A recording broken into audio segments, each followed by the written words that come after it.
अस्सलाम वालेकुम दोस्तों, क्या हाल चाल है। उम्मीद करता हूँ आप सब लोग खैरियत से होंगे।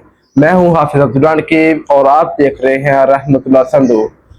और आज मैं हाजिर हूँ आपके साथ एक नई नज़म लेकर, जिसका उन्वान है एहसान का बदला। ये नज़म दादाजी ने 2019 में लिखी थी। तो देखते हैं कि दादाजी ने क्या लिखते हैं। तो अगर आप ये नज़म अच्छी लगी है तो इसे लाइक करें और शेयर करें, और हमारे चैनल रहमतुल्लाह संधू को सब्सक्राइब करें। शुक्रिया। एक मैं नज़म एहसान का बदला लिखी थी 2019 में। कैद आज़म ने पाकिस्तान बनाने का किया एहसान, बीमारी की हालत में उसे सड़कों पर लाया गया। इसकी मौत का जब हो गया यकीन, इलाज के लिए इसे अस्पताल पहुंचाया गया। लियाकत अली खान ने मुल्क को दिया सहारा, गोलियों से इसे खून में नहलाया गया।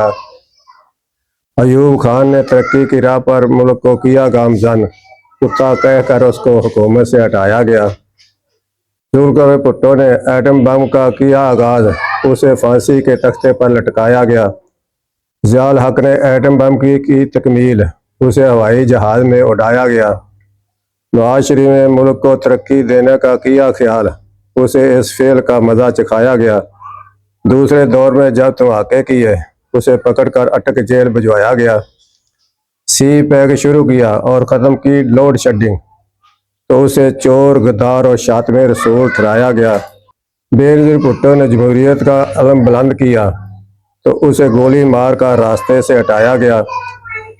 डॉक्टर अब्दुल कदीर ने एटम बम तैयार किया, तो जिल्लत का तगमा उसके गले में सजाया गया।